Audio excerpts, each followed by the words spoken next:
Fail to plan is equals to plan to fail, बहुत पुराना coat है। अर्थात अगर आप अपने प्लानिंग करने में फेल हो रहे हो तो आप अपने फेल होने की प्लानिंग कर रहे हो। जी हां, अभी मिड टर्म्स खत्म हुए बच्चों के, बहुत सारे मैसेजेस हैं मेरे पास, बहुत सारे कमेंट्स हैं हमारे पास, जहां बच्चा ये कह रहा है कि सर पेपर अच्छा नहीं हुआ, क्या कारण रह गया। डीएम्स आते हैं बच्चों के इंस्टाग्राम पर कि सर ऐसा कुछ बताइए कि अच्छे नंबर आ पाए, मेहनत मैं बहुत ज्यादा करता हूं। देखो बेटा, मैं प्लीज बुरा मत मानना कि मेहनत तो बहुत सारे लोग कर रहे हैं, लेकिन अगर हार्डवर्क करने से ही अच्छे नंबर आ जाते या अच्छी कमाई हो जाती तो बहुत ज्यादा लोग अमीर होते या अच्छे नंबर लेकर आ रहे होते। Hard work is not the key, ये तो आप बात ध्यान समझ लो। तो आज मैं आपको बताऊंगा कि अक्टूबर से पढ़कर 95% मार्क्स कैसे स्कोर करें। देखो 95 is just an random number, अच्छे नंबर कहां से स्कोर करें इज अ गुड नंबर, अच्छे नंबर कहां से स्कोर करें। अब देखो, अच्छे की डेफिनेशन हर एक बच्चे की अलग होती है। कोई बच्चा इस समय अगर 33 पर है तो कहता है यार 50 भी आ जाए तो मेरे लिए अच्छे नंबर है। कोई बच्चा अगर 70 पे तो कह रहा है सर 90 आ जाए तो मेरे लिए अच्छा है। कोई बच्चा 90 पर कहता है how to score full marks, और जो बच्चा फुल मार्क्स पे कहता है हाउ टू रिटेन दैट। तो ये वीडियो सबके लिए है, ये जेन्युइनली मेरा एक्सपीरियंस से बनाई गई वीडियो। हर एक बच्चे को इस समय इस चीज की जरूरत होती है, तो मैं आपके लिए लेकर आया हूं। 95% मैं ये नहीं कह रहा कि 95 आ जाएंगे, एक ग्रोथ होगी। हर एक को 95 नंबर चाहिए भी नहीं यार, इस बात आपको ही पता है। एक ग्रोथ होगी, एक अच्छी ग्रोथ होगी, इससे ऊपर भी आ सकता है, इससे नीचे भी आ सकता है, लेकिन आप अपनी पहली पोजीशन से अच्छी ग्रोथ पर होगे। और कुछ ज्यादा मेहनत करने की जरूरत नहीं है यार, बहुत ज्यादा मेहनत करने की जरूरत है, सिर्फ 3 चीजें आपकी लगेंगी और आपका काम हो जाएगा। तो मैं आज आपको बताऊंगा कि इन 3 बदलाव से अगर आप अपने डेली एक्टिविटीज में ये 3 बदलाव कर दो तो कैसे आपके अच्छे नंबर आ सकते हैं। पहला, जो गलती हमने मिड टर्म से पहले की और हम कई सालों से करते आ रहे हैं, वो मैं आपको बताता हूं। पहला है कंसिस्टेंसी। यस, हम सबसे ज्यादा गलती यहीं करते हैं। हम लोग ये सोचते हैं प्यारे बच्चों कि पेपर की डेट शीट आएगी और तब हम पढ़ाई करना शुरू करेंगे। जो अच्छा बच्चा है ना आपके आसपास, उससे पूछ लेना, उससे बैठकर बात कर लेना, वो आपको यही गाइडेंस देगा। जो अच्छा बच्चा आपकी क्लासरूम में है उसकी बात कर रहा हूं। टॉपर तो हमेशा झूठ बोलता है, जो पास आउट होगा ना वो तो ढींगे हाँकेगा। बता रहा हूं मैं आपको, मोस्टली बच्चे ऐसे झूठ बोलते हैं कि मैं तो सुबह 5 बजे उठता था, मैं तो पढ़ता ही नहीं था, मैं तो 3-4 घंटे पढ़ता था, मेरे इतने अच्छे नंबर आ गए। ऐसा नहीं होता, हो भी सकता है लेकिन चांसेस थोड़े कम होते हैं, वो एग्जैजरेट करके बोलते हैं। लेकिन जो आपकी की क्लास में, उसको बस ऑब्जर्व कर लो, उससे मत पूछो, ऑब्जर्व करो, तो ही इज कंसिस्टेंट पर्सन। जो टीचर बोर्ड पर करा रही है, चाहे वो ट्यूशन में हो चाहे वो स्कूल में हो, वो साथ साथ उसको प्रिपेयर कर रहा है, वो फ्यूचर के लिए पेंडिंग वर्क नहीं छोड़ रहा। वो पेपर से पहले 10-10 चैप्टर एक साथ प्रिपेयर नहीं कर रहा। ये बात मैंने आपको पहले भी बताई थी कि मिड टर्म एग्जाम अपॉर्चुनिटी है या प्रॉब्लम है। मेरी एक वीडियो आई थी, उसके अंदर मैंने दिल की सारी बातें कही थी। तो यहां पर भी वही प्रॉब्लम है, हम लोग कंसिस्टेंट नहीं है। हम लोग ना consistent in the sense daily mathematics, daily accountancy, daily eco, ऐसा कुछ नहीं है हमारे पास। We don't have any time table, हमारे पास एक फिक्स टाइम टेबल नहीं है। Time table is very important चीज। अगर मैं अपनी बात करूं तो मैं एक लेक्चर के अंदर मैं अपना जर्नल दिखाऊंगा आपको। जर्नल वो जर्नल नहीं है जो आप सोच रहे हो, मतलब मैं डेली अपना रूटीन प्लान करता हूं कि आज सुबह क्या, अब क्या, अब क्या, अब क्या, तभी मैं इतना टाइम मैनेज कर पाता हूं। मेरे मित्र, मेरे यार दोस्त मुझे कहते हैं कि यार तू इतने सारे बैचेस लेता है, ऑफलाइन में भी ले रहा है, ऑनलाइन भी तू अच्छा कर रहा है, और तू कैसे अपनी बीवी बच्चों के लिए टाइम निकाल लेता है यार। हम तो बस ऑफिस में रहते हैं और घर आते हैं, हमसे कोई काम नहीं होता है यार। तू घर का राशन भी लाता हुआ दिखाई देता है, तू घर की सब्जी भी लाता हुआ दिखाई देता है। Yes, I do that work also, क्योंकि मैनेजमेंट बहुत अच्छी है, कंसिस्टेंसी बहुत अच्छी है, मैं कंसिस्टेंट हूं। ऐसा नहीं है कि कल मेरे 4 लेक्चर अपलोड होने हैं तो मैं आज ही बैठकर इस चीज को बनाऊंगा, ऐसा नहीं है। तो we have to be consistent. अगर हम कंसिस्टेंट नहीं है तो कुछ नहीं हो सकता। अब आप अपने जीवन में कंसिस्टेंसी कैसे लाओगे, मैं 2 पहलू से बता देता हूं। डेली वो काम करो जो टीचर करा रही है, daily each and every subject को टाइम दो, बहुत ज्यादा नहीं देना। 15 मिनट बीएसटी, कॉमर्स के बच्चे उससे आप बताता हूं, 15 मिनट इंग्लिश डेली दे दो। ऑल्टरनेट भी चलेगा, इनका चलेगा। 1 घंटा अकाउंटेंसी, सेल्फ स्टडी। देखो हमारा स्कूल जो होता है हमारी सेल्फ स्टडी को मार देता है, मैं मानता हूं। हमारा ट्यूशन जो होता है हमारी सेल्फ स्टडी को मार देता है, लेकिन आपको टाइम निकालना पड़ेगा। अगर आपको लगता है कि कल स्कूल के अंदर ज्यादा अच्छा काम नहीं हो रहा तो छुट्टी मार लो, 75% मेंटेन करके चलना बस, और अपनी सेल्फ स्टडी पे ध्यान रखो। हर शनिवार स्कूल की छुट्टी मार लो, कुछ नहीं होता। मैं कह रहा हूं आपको 1 घंटा अकाउंटेंसी देना है, 1 घंटा अगर मैथ्स है तब तो देना है, और आधा पौना घंटा आपको इको देना है, आपका काम हो गया। क्या आप 2.5 पौने 3 घंटे एक्स्ट्रा नहीं निकाल सकते अपने जीवन से? इसी के अंदर सब कुछ हो जाएगा। जो टीचर करा रही है उससे आपने काम करना है। मैं आपको कोई ये नहीं बोल रहा, कई मैंने वीडियोस देखी हैं यार, सुबह 5 बजे उठना है, ये करना है, वो करना है। यार सबका दिनचर्या अलग है, सबके पापा मम्मी उस हिसाब से काम नहीं कर रहे। अब मेरी बेटी को स्कूल में बोला जाता है कि आपको तो 10 बजे सो जाना है, अरे उसका बाप घर में 10 बजे घुस रहा है, ऐसा नहीं है। तो लेकिन she is going very well in her life, ऐसे कोई दिक्कत नहीं है।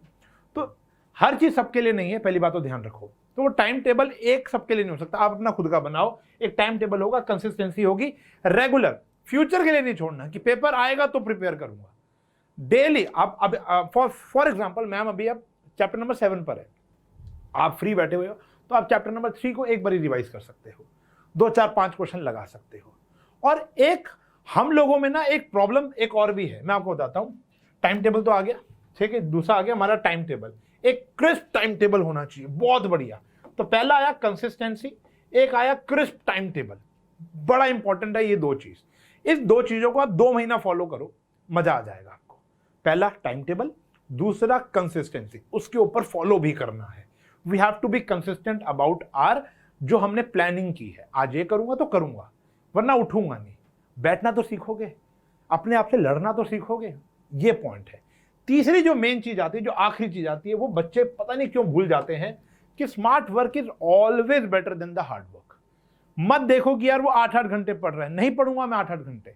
कई बच्चे तो दूसरों की मेहनत देख के ही टाइम फुस हो जाती है उनकी कि यार वो 8 घंटे पढ़ रहा, भाई मेरे से तो ना होता 8 घंटा यार। तो 8 घंटा पढ़ने को कह कौन रहा है, कौन कह रहा है? कोई भी बच्चा, अच्छा बच्चा भी हो, बुरा बच्चा भी हो, 8 घंटा इज नॉट द सॉल्यूशन कि मैं 8 घंटा पढ़ूंगा तो अच्छा नंबर लाऊंगा। आवर्स, वर्किंग आवर्स, और अगर ऐसा होता तो यार तो जितने भी अमीर लोग हैं क्या वो एक दिन के अंदर 22 घंटे काम कर रहे हैं? ऐसा भी नहीं है। समझो, बात को समझना सीखो। Smart work is very important. अब बच्चा क्या करता है, एग्जाम्पल के तौर पे मान लो यार इंटीग्रेशन नहीं आता, इंटीग्रेशन कोई पढ़ा दे, चलो इंटीग्रेशन का यहां पर आए, आपने एक बढ़िया सा वीडियो देखा इंटीग्रेशन का और मजा आ गया आपको, आपने कहा हाँ यार इंटीग्रेशन समझ में आ गया। अब इंटीग्रेशन को आप लगाने बैठे, अब क्या लगाने बैठता है, जब बच्चा रिवीजन करता है तो 7.1 से चालू हो जाता है। नहीं करना, यही काम नहीं करना। हम लोगों का एक जोश जागता है, एकदम से ऐसे जोश जागेगा और बोलेगा कि यार नहीं है, मैं फाड़ दूंगा, ये कर दूंगा, वो कर दूंगा, और आप क्या उठाते हो? जो आपको आता है ऑलरेडी। तो स्मार्ट वर्क करना है। स्मार्ट वर्क में आता है PYQs करना है। स्मार्ट वर्क के अंदर आता है मॉक टेस्ट लेने हैं, अपने खुद के टेस्ट ले लो, मॉक, ये आता है स्मार्ट वर्क के अंदर।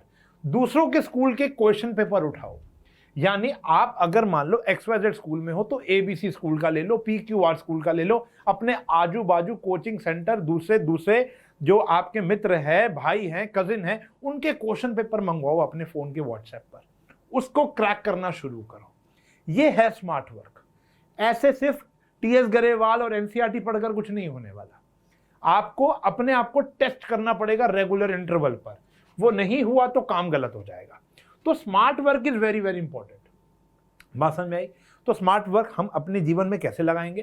पहला, मैडम ने आपको, सर ने आपको, मैंने आपको एक चैप्टर पढ़ाया, आपने पूरा चैप्टर हार्ड वर्क से पूरा किया, लेकिन रिवीजन के समय पर बच्चे क्या करते हैं, ईच एंड एवरी क्वेश्चन दोबारा लगाना शुरू कर देते हैं। अकाउंटेंसी में क्वेश्चन तो कभी लगाना ही नहीं चाहिए, एंट्री बेस पर पढ़ाई करनी चाहिए कि वो एंट्री मेरे को आ गई तो क्वेश्चन तो मैं लगा ही लूंगा। मैथमेटिक्स का वो कॉन्सेप्ट आ गया, वो फॉर्मूला आ गया, वो तो मैं लगा ही लूंगा। अब बच्चे फॉर्मूला याद करने से पीछे भागते हैं, वहां जहां हार्डवर्क लग रहा है वहां हार्डवर्क करना ही पड़ेगा। फॉर्मूला याद करने का कोई शॉर्टकट नहीं है, कॉन्सेप्ट समझने का कोई शॉर्टकट नहीं है, लेकिन रिवीजन का शॉर्टकट है। वो काम करो जो आपको प्रोडक्टिवनेस देगा, ना कि वो काम करो जो चीजें खराब करेगा। कई बच्चे क्या करते हैं, मैंने बहुत बच्चों को ऑब्जर्व करते हुए देखा है कि BST के अंदर भी या इको के अंदर भी या इंग्लिश के अंदर भी चीजों को याद करना शुरू कर देते हैं, एक एक लाइन याद कर रहे हैं। इससे क्या होगा, प्रोडक्टिवनेस कम हो जाएगी। गो विद द कीवर्ड्स, सिर्फ कीवर्ड्स के ऊपर पैटर्न फॉलो करो। इंग्लिश में कीवर्ड्स होते हैं, इको में कीवर्ड्स होते हैं, बीएसटी में कीवर्ड्स होते हैं, उनको फॉलो करो। मैंने एक वीडियो भी बनाई थी, फ्लैश कार्ड्स, नोट्स बनाओ बढ़िया से। नोट्स कैसे बनाते हैं मैंने आपको सिखाया था। फ्लैश कार्ड्स बनाओ, उसके ऊपर कीवर्ड्स रखो, जैसे कपिल शर्मा अपने शो पे रखता है ना, वो क्यू कार्ड होते हैं, वो रखो अपने पास। जब भी बैठे हो, खाली बैठे हो, खाना खा रहे हो, खाना खाने के बाद वॉक करने गए हो, छत पे वॉक कर रहे हो, घर के अंदर वॉक कर रहे हो, एक बारी फ्लैश कार्ड घुमा लो। मैं ये नहीं कहता 24 घंटे पढ़ो, कोई फॉर्मूला याद नहीं हो रहा तो मिरर के सामने अपना जहां ब्रश करते हो वहां पे, आपको लगता है कि ये सब बातें कहने को नहीं है, होता है, एक्चुअल में है, वहां पर लगा लो। 2 दिन में फॉर्मूला देखो तुम्हारी झोली में होगा, कुछ भी नहीं करना। तो smart work is very important. PYQs निकालो, मॉक टेस्ट मारो, सिलेबस जल्द से जल्द कंप्लीट करना है। कंसिस्टेंसी के अंदर एक बात बता दूं, you have to complete your syllabus till end of November. November से लेट नहीं होना चाहिए, उससे पहले हो जाए तो भैया सोने पे सुहागा।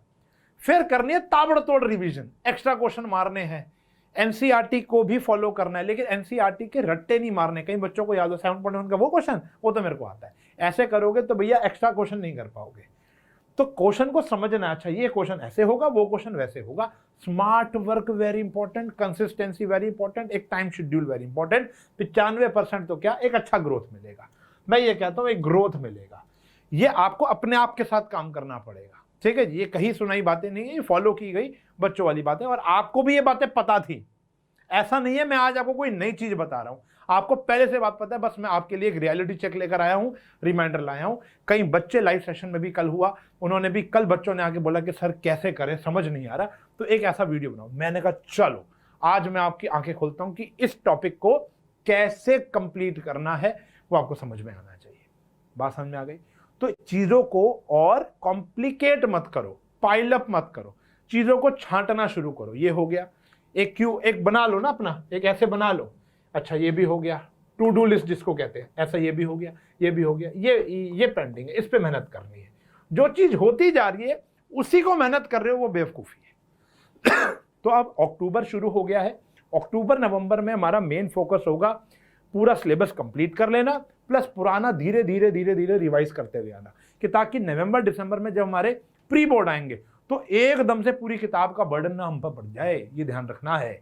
अब हमारा गोल ये होना चाहिए। कोई बात पूछनी हो, कोई चीजें समझनी हो तो आप कमेंट में से पूछ सकते हो, मैं आपको जरूर जवाब दूंगा। तो अब इन बातों का ध्यान रखना है, कंसिस्टेंसी, दूसरा time table which we have to follow, बनाना नहीं है, सिर्फ फॉलो भी करना है। आप खुद अपना बनाएंगे अपनी कन्वीनियंट के अनुसार। पहले टाइम शेड्यूल थोड़ा छोटा रखकर धीरे धीरे धीरे इंक्रीज कर सकते हैं। जरूरी नहीं है कि आज मैं 8 घंटे पढ़ूंगा। टाइम टेबल इतना मुश्किल मत बनाओ, आसान सा बनाओ, धीरे से बनाओ, हल्का बनाओ, कन्वीनियंट बनाओ, ऐसा कंफर्टेबल हो आपके लिए, वो बनाओ। बहुत आउट ऑफ द बॉक्स जाके काम नहीं करना, पहले दिन ही काम करोगे दिक्कत में आ जाओगे। बात समझ में आ गई? तो we have to be motivated. अच्छा नंबर स्कोर करेंगे अपन लोग, आप और मेरी मेहनत है, पूरा अच्छा से फोड़ना है, लेकिन थोड़ा स्मार्ट वर्क लिए, ठीक है जी। तो कंसिस्टेंसी, टाइम टेबल एंड तीसरा आया smart work which is very important की। ओके, तो अब से मेहनत करनी है चालू, क्योंकि हमें नंबर लाने हैं, धांसू नंबर लेकर आएंगे और माँ बाप का नाम रोशन करेंगे। मिलेंगे क्लासेस में, लेक्चर देखते रहो, प्रिपेयर करते रहो। तब तक के लिए bye bye, take care, have a nice day.